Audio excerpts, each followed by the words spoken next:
Man, it's Saturday. It's time to get after it. The to-do list has shrunk down to a good point where I can now finally work on my baby, the 1991 GMC Syclone. I've got an engine to swap into the truck. It's mildly built, and I finally have a weekend to dedicate some time to it. We're gonna get the project started. We're gonna see how far we get this weekend, but take this as part one of the GMC Syclone engine swap series.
If you're into cars and you're into rare limited production cars, you might know what a GMC Syclone is, but for those of you that don't, I'll give you guys a quick rundown. The 1991 GMC Syclone only came in black. It was only produced for 1 year, and they made 2,998, I believe. This is Syclone number 1815. This was the fastest production vehicle in 1991. It was featured in Car and Driver magazine for beating out the Ferrari 348 in the 0 to 60 time. This had a 0 to 60 time of 4.3 seconds from the factory. Featured a turbocharged LB4 4.3 liter Chevy V6 engine paired with a Mitsubishi TD06 turbocharger. Now this setup is different now. It's modified, and I'll get to that in a second. It was one bad truck for its time.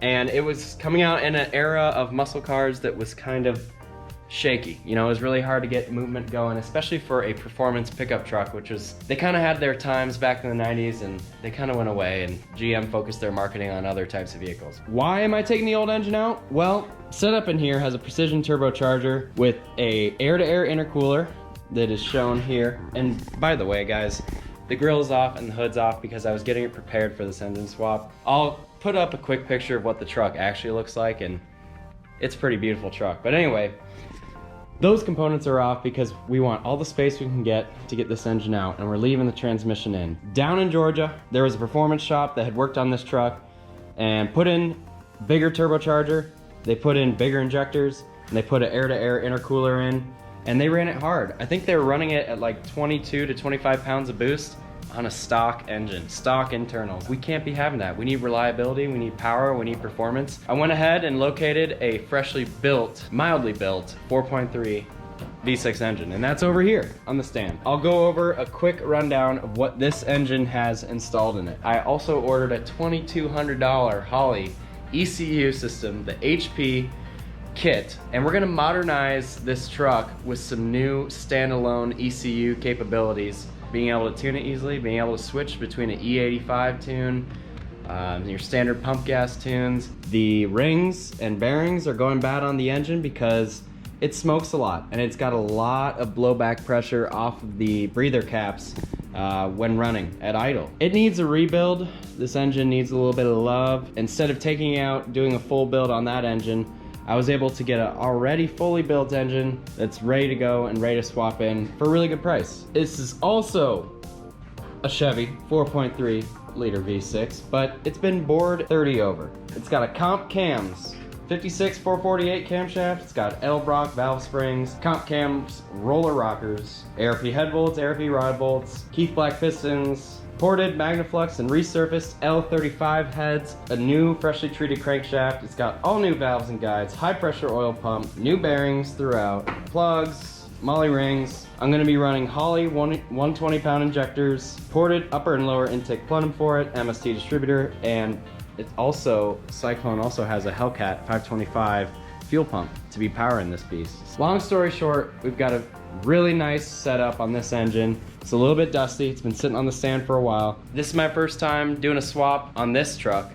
I've done engine swaps on other vehicles before, but this one's kind of unique. We're making motor moves. Thank you guys for joining. If you're new to the channel, give our other videos a view, give us a subscribe, a like, share it with your friends, comment, tell me how I'm doing, if I'm screwing things up or I'm doing things right. I'm gonna take this engine out my way. I'm going to take this truck, put it on the flatbed gooseneck trailer, and take it out to Sean Krupa out in the Chicago area, and he is going to install a Holley ECU standalone computer system that will control all of the engine diagnostics for this truck. Sean said he will be able to fit me into his schedule, so it's time to get the new engine in. I'm gonna pull out the radiator, disconnect all the hoses from it, and then, since I got most of these bolts loose, I'm going to take out the core support. That way we have full axis frontward, and when we pull it out with the cherry picker hoist, my goal is that we can come up slightly, come up at an angle, leave the transmission in place, and pull the engine out this way forward so that we don't have to worry about getting it up above this core support and taking it out.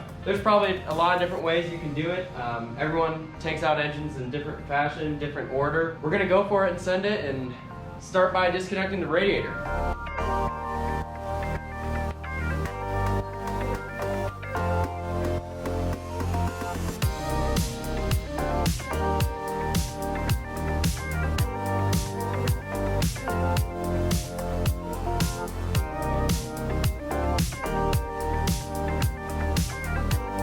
I'll probably start with the exhaust pipe, disconnect the exhaust flange on the back of the Precision Turbo, then I'll move on to probably some wiring harness stuff.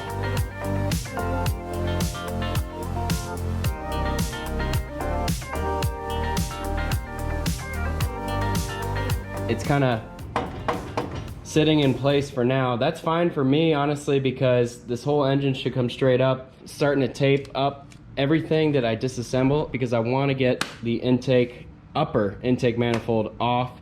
Gives me more access to everything else so I can remove the harness correctly.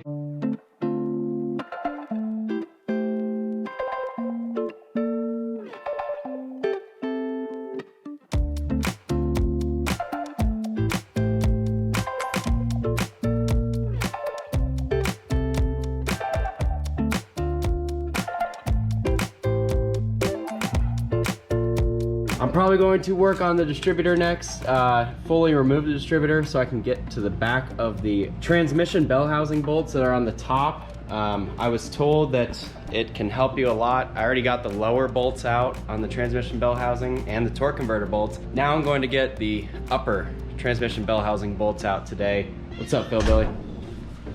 Eh? We're gonna take our time with this engine swap because I'd rather take away more components to make it easier on myself when installing the new mildly built engine, instead of making it hard on myself and trying to get by with taking out the least amount of things as possible. Like I said, I may not be doing this the exact right way, the professional way, the way that everyone else has done it for all those Syclone and Typhoon owners out there, but I'm having a blast. Take care, guys. Let's keep going.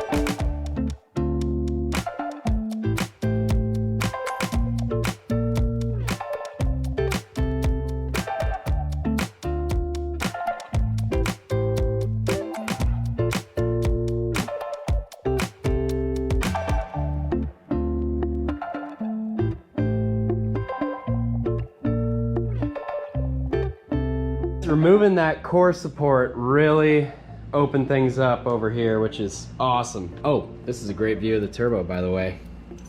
Woo-wee! I still need to get that distributor out, and I still need to deal with some wiring harness stuff over there. Now that I have some better access to actually step inside here, I'm trying not to remove the intercooler, just leave it in place because it's hard mounted in. Probably remove the windshield wiper motor and a couple other things here so I can get access to the back bell housing bolts on the transmission. Sound check.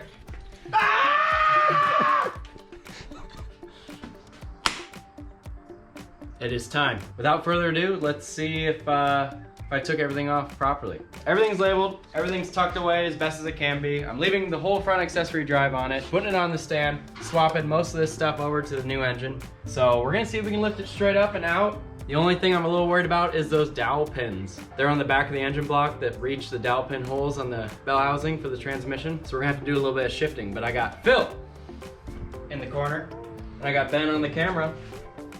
Hello. Just yank it out, right? Yeah, just literally yank and pull as hard as you can. Phil gets on one side, I get on the other. Just pluck it right out, hug it, then hand it to you. Yeah. It's only 6 of them. It's gonna want to lean backwards. You want lean back. Yeah. All right, I'm underneath. Oh boy. We're loosening up as we're going instead of binding. Yeah, there we go. Yeah.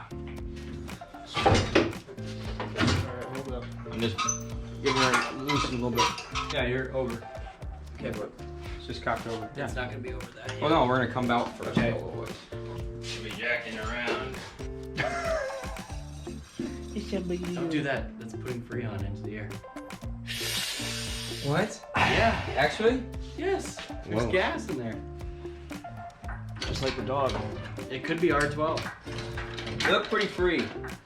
I'm gonna come out a little bit. Just touch. Watch the camera posts. With Yep, I see it. Just watch the back of the engine. Is there anything else connected? Those are just spark plug wires. Keep going. Going. Well, hell yeah, brother. Wow. What a dangler. Hey, you mean Stainless steel piping. stainless. Damn. Check that out. But you got a whole different torque converter for it too. Yeah. Wow. This is sweet. You've never seen it like this. I wonder what the lettering on the walls is for from the factory. Yeah, something. SYC Syclone, but then it says 2832. 2832, and this is 1815. So I don't know what that means. What does it mean? Someone will know. Might be a chassis number. I don't remember. No one knows what it means. Let's get this thing on a Stand and start swapping. Check it out, people. Old versus new. A little dusty new, but that's okay. We got it out, folks. And man, it looks a lot different.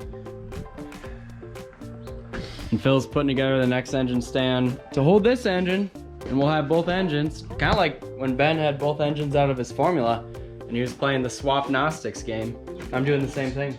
All right, What the hell is that? It's out. stay tuned. It's out. Woo! I got the need for speed, baby. Really had something special there.